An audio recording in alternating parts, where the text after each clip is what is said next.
السلام عليكم ورحمة الله تعالى وبركاته. ودي ቻናላችን ተከታታዮች በሙሉ ቻናሉን ሰብስክራይብ ማድረግዎን አይርሱ። بسم الله الرحمن الرحيم الحمد لله رب العالمين والصلاة والسلام على رسول الله صلى الله عليه وسلم። እንግዲህ ከተለያዩ ከታሪክ ድርሳናቶች ውስጥ አጃኢብ ከሚያሰኙ የኢስላም ታሪኮች ውስጥ ለእናንተ እነሆ ለማለት ጊዜው ደርሷል። الله سبحانه وتعالى كرسول عليه الصلاة والسلام قتل صحابوچون አራቱን ኸሊፋዎች የምድር ምትክ አድርጎ አላህ ሲመርጣቸው ራሳቸውን የቻለ አጃኢብ ነገር ነበራቸው። ሁሉም አራቱ ለእስልምና አንድነት የቆሙ እንደነበሩ አላህ Subhanahu Wa Ta'ala ስለሚያውቅ ነበር። ታዲያ በሶሐቦችም ዘመን ግጭት አልጠፋም ነበር። በተለይ በሙዓዊያና በዓሊ ረዲየላሁ ዐንሁ መካከል ከፍተኛ እልቂት ተደርጎ ነበር። ወላኪን በዚህ ግጭት ላይ እንኳን እርስ በርሳቸው ሰይፍ እየተማዘዙ ጠላትን ሊያስገቡ አልቻሉም ነበር። ሌሎችንና እነዚህን ታሪኮች የሚመለከት ዛሬ ለማየት እንሞክራለን። ሙዓዊያና ዓሊ ረዲየላሁ ዐንሁማ በተጋጩ ጊዜ የሮሙ ንጉስ እንዲህ ሲል ደብዳቤ ጻፈለት ለሙዓዊያ። ከሮሙ ነገሰ ነገስት ለሙስሊሞች መሪ ሙዓዊያ ኢብኑ አቡ ሱፊያን በአንተና በዓሊ መካከል የተከሰተውን ግጭት ሰምተናል። ስለዚህም ለሙስሊሞቹ መሪ አንተ መሆን እንዳለብህ ስለምናምን አንተ ፈቃድህ ከሆነ የዓሊን ጭንቅላት ቀንጥሶ የሚያመጣልህን ወታደር ላክልህ። ይህ ደብዳቤ ሙዓዊያ ጋር እንደደረሰ ሙዓዊያም ከሙዓዊያ ለሮሙ መሪ ሁለት ወንድማማቾች ስለተጣሉ አንተ ምን አገባህ? አፍህን የማትዘጋ ከሆነ ጅማሬው እኔ ጋር የሆነ ፍጻሜው አንተ ጋር የሆነ ሰራዊት ልክ አንገትህን በማስቀንጠስ ለዓሊ ረዲየላሁ ዐንሁ በስጦታ መልኩ አበረክትለታለሁ። ይህ ነው እንግዲህ ትክክለኛ ሙስሊም። እርስ በርሳቸው ተጣልተው ሰይፍ እየተማዘዙ እየተጋደሉ እና አማር ኢብኑ ያሲርን የመሳሰሉ ትላልቅ ሱሐቦች ያለቁበት ጦርነት ነበር። እነሱ ግን እርስ በርሳቸው እየተጋደሉ ጠላት ግን ሲመጣ ወንድምነታቸውን አልካዱም። እኹዋነታቸውን ከልባቸው አላወጡትም። ለጠላትም በራፍ አልከፈቱም።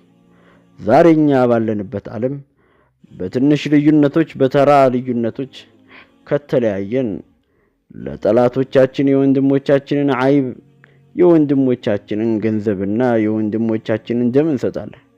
እነሱ ግን እየተጋደሉ እንኳን ወንድሞቻቸውን አያሳልፉም ነበር።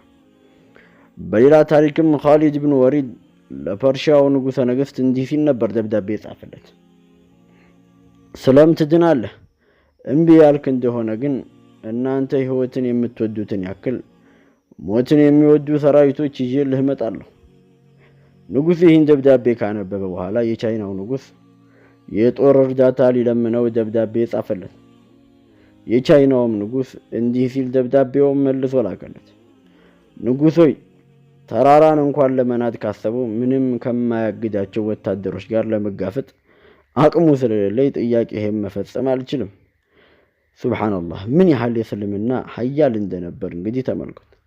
ኻሊድ ፐርሺያውን ሊወረው እንግዲህ ይህን ደብዳቤ ሲጽፍ ፐርሺያ ማለት ያሁኗ ኢራን አካባቢ እንግዲህ ወደ ኢራን አካባቢ ወደዛ አካባቢ ያሉትን ሊወር ኻሊድ ኢብኑ ወሊድ ደብዳቤ በሚልክበት ሰዓት የቻይናውን ንጉስ ነበር እርዳታ ይጠይቀው። የቻይናው ንጉስ ሱሐቦችን ሲያይ ለምንም ነገር እንደማይመለሱ ስላወቀ እርዳታ ፈጽሞ ሊሰጠው አልቻለም። የሙስሊሙ ሰራዊት ገና ስሙ ሲነሳ ብቻ ያስፈራራ ነበር። ዛሬ ላይ ደግሞ በተቃራኒው ሙስሊሙ ቁጥሩ በዝቶ ወላኪን ግን የዝንብ ያክል እንኳን የሚቆጥረው የለም። ምን ያህል ኃያል እንደነበር ነው ተመልከቱ። በሌላ ታሪክ በደውለተል ዑስማንያ የአገዛዝ ዘመን የሙስሊም ወታደሮች የጦር መርከቦቻቸውን ይዘው በአውሮፓ ደሴቶች ሲያልፉ በአካባቢው ያሉ አብያተ ክርስቲያናት በሙሉ ሙስሊሞች መጥተው ፍትህ እንዳያደርጉ እንዳይከፍቱት ማለት ነው አገሩ በመፍራት ከበሮ ከመምታትና ምንም አይነት ድምጽ ከማሰማት ይቆጠቡ ነበር። ላኢላሃ ኢላላህ ከማለት ውጭ ምን ይባላል? በባህር ሲያልፉ ሙስሊሞች እንግዲህ ክርስቲያኖቹ እንግዲህ ፈርተው ነው ይሄን ያክል ድረስ እኛ አገራችንን ለእስልምና እንዳናስረክብ በማለት ከበሮም ሆነ ጩኸት አያሰሙ። ያኔ ጀግና ነበሩ፣ ጀግና ልጆችም ነበሩ፣ የጀግና ዘሮች ነበሩ፣ ለእስልምናቸው ደማቸውን የሰጡ። በደውለተል ዑስማንያ የአገዛዝ ዘመን በእያንዳንዱ ቤት ደጅ ላይ 2 የበር ማንኳኳዮች ይኖራሉ። አንዱ ትልቅ ሲሆን አንዱ ደግሞ ትንሽ ነው። በትልቀኛው ከተንኳኳ አንኳኪው ወንድ ነውና በሩ ሊከፍት የሚመጣው ወንድ ይሆናል። ነገር ግን በትንሽኛው ከተንኳኳ አንኳኪዋ ሴት መሆኗ ስለሚታወቅ ሴት ነበር ልትከፍት የምትመጣው። በዚህ ምርጥ ዘመን አንድ ቤት ውስጥ ሰው ከታመመ በራፍ ላይ ቀይ አበባ ይንጠለጠል ነበር። ያን አበባ የተመለከተ ሰው ሁሉ እዚያ ቤት በሽተኛ መኖሩን ስለሚያውቅ በበሩ ሲያልፍ ድምጻቸውን ዝቅ ያደርጉ ነበር። ሱብሃንአላህ። ሹፍ እንግዲህ ምን እንደምንመስል፣ ምን ያክል አዳብ የነበረው፣ ምን ያክል ስርዓት የነበረው ህዝብ ነበር። በሌላ በመጨረሻ ታሪክ ስናይ በሰላሐዲን አልአዩቢ ጊዜ የተከሰተ ታሪክ ነው።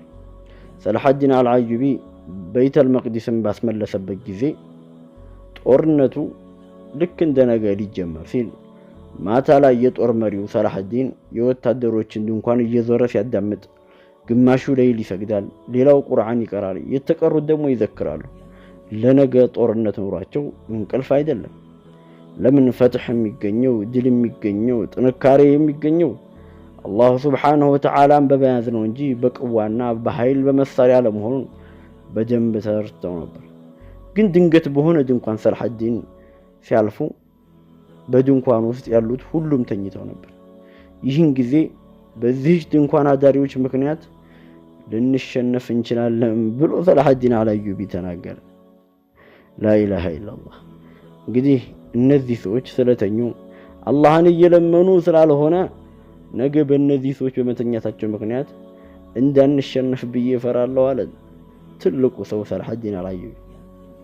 ቀደምት ዑለሞች በሶስት ነገር አደራ ይባባሉ ነበር። አንደኛ ሰውየው በሱና በአላህ መካከል ያለውን ግንኙነት ካሳመረ በሱና በሌሎቹ መካከል ያለው ግንኙነት ያምርለታል።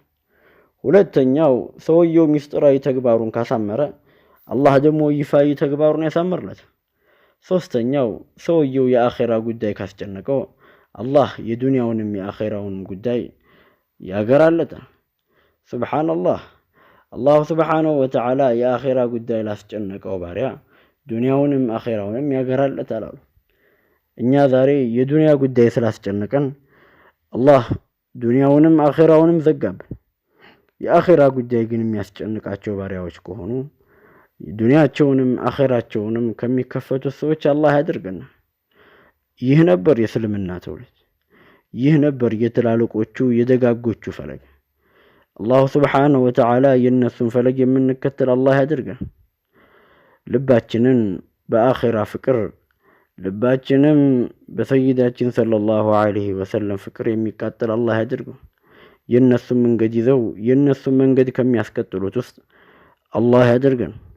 ለዛሬ ሐያቱ ሱሐባ ሼክ መሐመድ ዩሱፍ አልከንደህላዊ ሙጀለድ 3 ላይ ከጻፉት የተወሰደ ነበር ምንጫችን። በሌላ ጊዜ በሌላ ፕሮግራም እስክንገናኝ ወሰላሙ ዐለይኩም ወረሕመቱላሂ ተዓላ ወበረካቱሁ።